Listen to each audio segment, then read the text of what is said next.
Lembaga Hasil Dalam Negeri bersama Kementerian Kewangan menetapkan dasar pengurusan bagi fasa pengkreditan sumbangan tunai rahmah atau STR fasa ketiga bagi tahun 2026.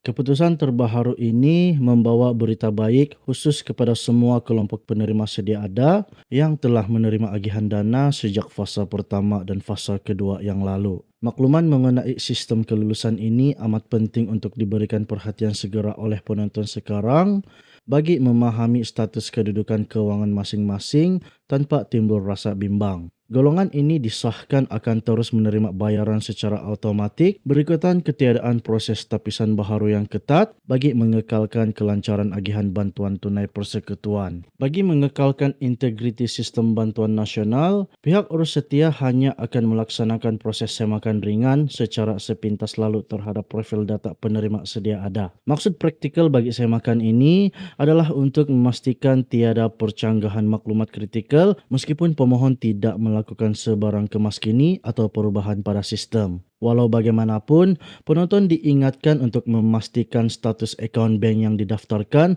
berada dalam keadaan aktif serta boleh menerima transaksi kemasukan dana elektronik. Kecuaian dalam menyemak keaktifan akaun ini boleh mengakibatkan berlakunya masalah gagal kredit yang akan melambatkan proses penerimaan tunai menjelang fasa peluncuran nanti. Struktur pelaksanaan jadual pembayaran STR fasa ketiga akan dipecahkan kepada dua tarikh pengkreditan yang berbeza mengikut kategori pendaftaran. Kelompok penerima sedia ada dijadualkan bakal menerima penyaluran dana dengan kadar sedikit awal berbanding kumpulan yang lain. Anjakan masa ini memberikan keutamaan kepada data sedia ada manakala kelompok yang lulus melalui permohonan baharu serta proses rayuan yang ditutup pada 15 Jun akan menerima bayaran pada peringkat seterusnya. Pembahagian ini dilakukan bagi mengurangkan kesesakan trafik sistem perbankan sekaligus memastikan pengaliran tunai berjalan dengan lebih teratur. Dari segi pengiraan jumlah bantuan, kadar kelayakan amount maksimum bagi penerima sedia ada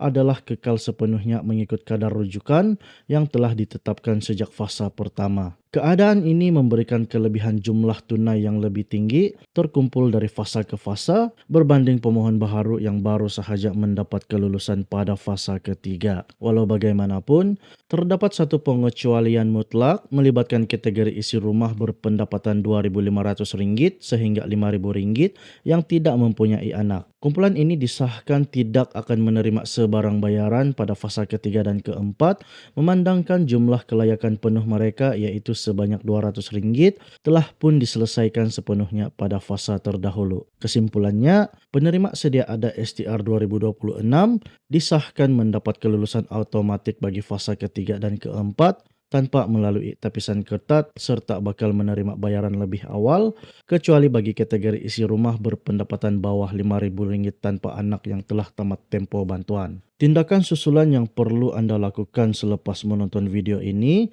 adalah menyemak semula status kad ATM dan akaun bank anda bagi memastikan tiada sekatan transaksi. Sekiranya tiada sebarang perubahan maklumat pribadi, anda tidak perlu melakukan sebarang pengemaskinian dan hanya perlu menunggu tarikh pengkreditan rasmi diumumkan. Sila kongsikan laporan berita rasmi ini kepada rakan-rakan dan ahli keluarga bagi memberikan kelegaan kepada mereka serta mengelakkan kekeliruan mengenai status permohonan STR semasa. Kita jumpa lagi di video yang seterusnya.